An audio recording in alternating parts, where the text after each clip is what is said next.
Meler. Voilà, je vais raconter un petit mot que j'ai entendu du Rav Yosef Israël Périmon. Une solution pour le Tanya, pour toutes les personnes qui étudient ça, et pour même ceux qui n'étudient pas. Il y a marqué dans le Tanya, l'Admorazaken nous explique que le Tanya, un des noms du Tanya, ça s'appelle le Sefer Benoni. C'est quoi le livre pour le Benoni? C'est quoi le Benoni? C'est un homme qui est intermédiaire, qui est entre le tzaddik et le saint. Celui, tzaddik ça veut dire saint, ça veut dire séparé de toutes les fautes, séparé, on va dire, de la matérialité du monde, attaché à Dieu profondément. Et le rachat, celui qui est complètement dans les plaisirs du monde et qui est complètement, si on peut dire, entre parenthèses, détaché de Dieu sans l'être vraiment. Un juif, il n'est jamais détaché de Dieu, qu'il le veuille ou il le peut. Et donc, ce qui se passe, c'est que là-bas, on explique dans le Tanya que la première chose qu'on fait, c'est avant que l'âme descende sur terre, c'est de lui faire jurer d'être un tzaddik et pas un rachat. C'est-à-dire quoi? On lui dit, et l'Admorazaken, premier Rabbi Lubavitch, il pose la question dessus. Comment ça se fait qu'on lui fait jurer d'être un tzaddik et de ne pas être un rachat? Si c'est un tzaddik, c'est sûr que ce n'est pas un rachat.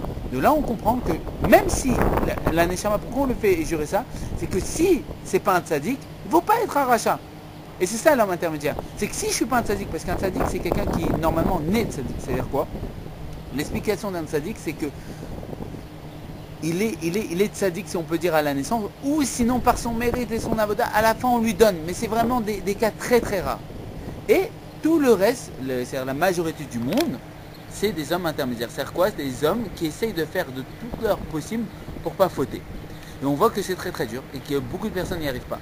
Alors là, le Rav Yosef Israël, là c'était une introduction, donne une solution à ça. Il explique que dans le Tanya, tout le commentaire, tout le Tanya, c'est un pérouche, une explication d'un verset de la Torah qui dit que la chose est proche de toi, pour le dire et pour le faire. C'est-à-dire quoi? De faire Torah et Misot, d'être attaché à Dieu, de faire la volonté de Dieu, c'est très proche dans notre bouche pour le dire et pour le faire. Alors après, quand on parcourt tout le Sefer Benoni, c'est-à-dire tout le Tanya, c'est une étude quotidienne que les Chabad font une fois par jour, on voit quelque chose, c'est que c'est très très dur, et que quand on étudie tout le Tanya, on voit que c'est pratiquement impossible. Et à Alvaï, on espère que c'est au bout d'une vie, on arrivera à ce niveau-là. Il y a une question qui se pose, qui est très simple. Comment ça se fait que l'Admorazaken, l'explication du Tanya, tout le Tanya, c'est pour expliquer un pasuk, une explication de la Torah qui dit que la chose est proche pour le dire et pour le faire, et qu'on voit que au bout d'un an, quand on étudie tout le Tanya, c'est pas proche, c'est très loin, et en espérant qu'au bout de 120 ans de vie et d'avoda, si on peut dire, que j'y arrive. Alors comment ça se fait? Alors, la réponse elle est comme ça, on va essayer de répondre avec deux histoires. La première histoire, c'est quoi? C'est qu'il y avait deux enfants. Ils ont été séparés à leur enfance, un qui a été élevé dans le chassidisme, c'est-à-dire chez les chassidim, et l'autre qui a été élevé vers, on va dire, des gens qui étaient froum, qui étaient religieux, pas dans le chassidisme. Et ce qui s'est passé, c'est qu'ils se sont retrouvés là-haut. Et quand ils sont arrivés là-haut, le chassid on le poussait vers le Gan Eden, et l'autre on le poussait vers l'inverse du Gan Eden. Alors, celui qu'on poussait vers l'inverse, il a demandé au chassid, comment ça se fait toi, on te pousse vers là et moi on me pousse vers là?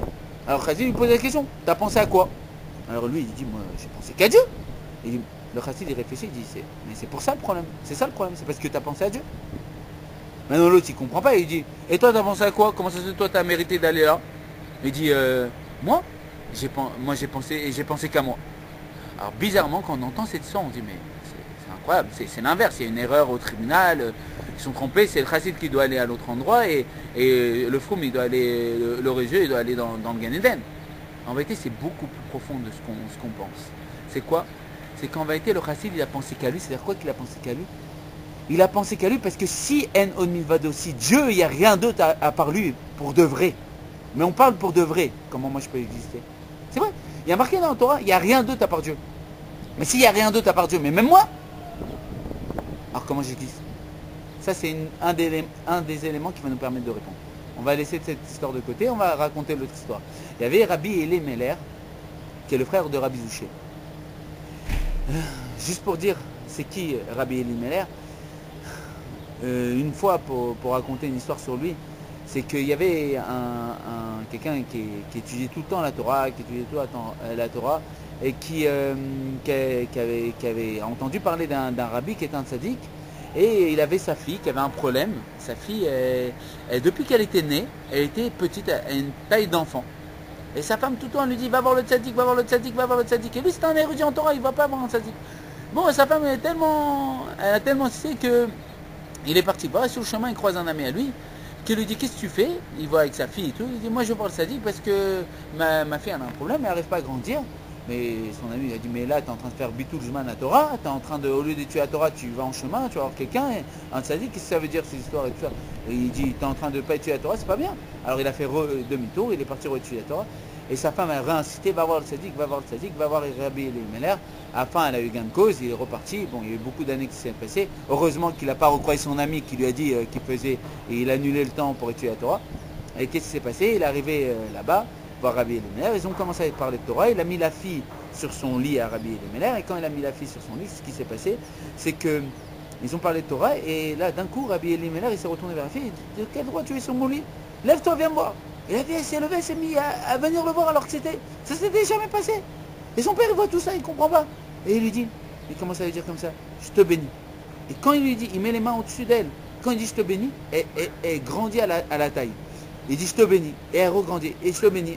Et comme ça, elle était à la taille normale, elle avait 18 ans. Et son père, il a vu tout ça et il était sidéré. Ça c'est juste un élément pour donner c'était qui Rabbi Elimelech. Parce qu'il va expliquer, il va donner une des solutions pour la question qu'on a posée.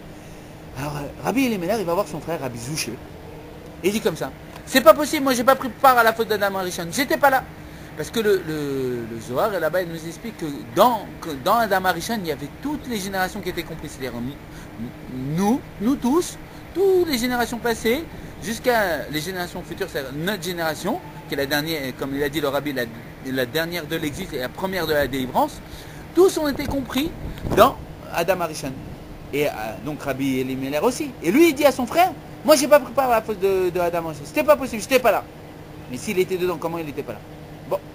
Et Rabbi Zouché, qu'est-ce qu'il lui dit? Il dit, mais c'est moi. C'est moi, j'ai poussé Adam à prendre le fruit. Comment ça se fait? Si on dit que c'était un Rabbi Zouché, lui aussi, son âme, c'était une âme très importante. Comme il y a une histoire pour dire c'était qui Rabbi Zouché. Rabbi Zouché, une fois, le Maguide, il a convoqué, le maître de l'Admorazaken, il a convoqué Rabbi Zouché dans son bureau, et il a dit comme ça, t'as plus le droit d'étudier Agmara. Il dit, comment ça se fait? Mais attends, je dois étudier la Torah orale, tout le monde étudie Agmara. Il dit, non, parce que toi, quand tu étudies Agmara, et que tu ne comprends pas un endroit, qu'est-ce qui se passe? Là où les personnes qui ont écrit de la Gemara, c'est-à-dire les Tosfot, tous les saints qui ont expliqué les explications, ils descendent pour t'expliquer. C'est pas normal, tu me fais descendre tout le monde là-haut. Tu fais n'importe quoi, tu n'as plus le droit d'étudier la Gemara. Vous expliquez, c'est qui Rabbi Zouché? Et Rabbi Zouché, c'est lui qui a engendré le fait que Adam il a pris le fruit. Qu'est-ce que ça veut dire? C'est un sadique. C'est un saint, il ne fait pas autre chose que la volonté du bon Dieu. Qu'est-ce que ça veut dire? Alors de là, on comprend pourquoi le Rabbi Lubavitch nous dit qu'en vérité, Adam Arishon n'a jamais fauté. Que l'accusation sur les hommes, comme c'est marqué dans un verset de Télim, elle n'a pas d'explication, ça veut rien dire. Et voilà, ça c'est ces deux éléments, et dessus on va pouvoir expliquer la question sur le Tanya. La chose elle est comme ça. En vérité, tout le Tanya, il parle d'Itlapshut. C'est quoi Itlapshut? C'est un habillement. C'est-à-dire, je crois que c'est moi qui fais. Je crois que c'est mes forces qui vont réaliser la chose. C'est-à-dire que quand on étudie le Tanya, on va croire que c'est nous. C'est-à-dire quoi croire que c'est nous? C'est-à-dire qu'on va faire tout notre possible, tout ce qui est dans notre pouvoir pour le faire. Mais on va avec nos forces. Et c'est qui en vérité qui fait toutes choses? C'est Dieu. Et donc on ne met pas sa place à Dieu. Il y a un mot qui dit comme ça, Bijvili. Il y a un mot qui dit, il y a un endroit de la Torah qui explique, Bijvili, dans le Tanya même 41, il dit Bijvili nivrata olam. Pour moi, le monde a été créé. Il y a un dicton chassidique qui dit Bijvili nivrata elem. Pour moi, le voile, il a été créé. C'est-à-dire quoi? En vérité, il y a deux solutions. Soit je fais le Tanya et j'essaye avec mes forces. Soit je couronne Hachem et je dis que moi, c'est pas moi qui veux fauter. Moi, je fais tout ce que je peux faire, mais c'est pas moi qui veux. Et ce qui se passe à ce moment-là, quand on reconnaît, on dit que c'est pas moi qui veux fauter, comme c'est expliqué que Bet Shammai, c'est Bet Shammai, c'est-à-dire que Bet Shammai, il est Gvura, il est rigoureux, dans ses décisions à l'arrêt, il est toujours rigoureux. Bet Hillel, dans ses décisions à l'arrêt, il est toujours Chesed, bon. Des fois, ça arrive qu'il varie. Mais c'est-à-dire la nature, notre nature propre, on ne peut pas la changer comme ça. Dieu nous a créé une nature, ça on ne peut pas la changer. Alors, il y a deux solutions. Soit il y a une solution, j'y vais avec mes forces propres et je crois que je peux y arriver et je peux faire loin de moi, il faut des années et des années. Soit j'accepte et je remets sa place à Dieu, c'est-à-dire qu'il n'y a rien d'autre à part Dieu. Et c'est pas moi qui a fauté, moi je veux pas fauter. Et quand ça arrive que des fois j'arrive pas à faire ce qui est marqué dans Tania, c'est que Dieu il a voulu comme ça. Et je remets sa place à Dieu et qu'est-ce qui se passe? C'est Dieu lui-même qui nous fait faire monter de niveau. Et il nous fait monter de niveau et il nous fait faire tchouva. Il nous fait une alia. Ou sinon l'autre solution c'est que c'est nous qui partons avec nos fautes. Voilà. Et pour résumer tout ça, le Inyan est comme ça, c'est qu'il faut accepter à chaque fois que c'est pas nous. C'est-à-dire quoi, c'est pas nous. Quand ça se passe, il faut être comme les Israéliens, Yachar, aller tout droit. C'est-à-dire que quand, malheureusement, on a fait quelque chose, et on voit que des chassidim de la Nourazakan, ou de tous les rébéim, pendant des années, ils ont fait le caca, ils ont essayé de se sanctifier, et ben ils n'ont pas réussi à changer pour autant. Il faut prendre conscience que tout c'est Dieu et qu'il n'y a rien d'autre à part Dieu. Et Enon Nuvado, c'est-à-dire il n'y a rien d'autre à part Dieu, c'est pour de vrai.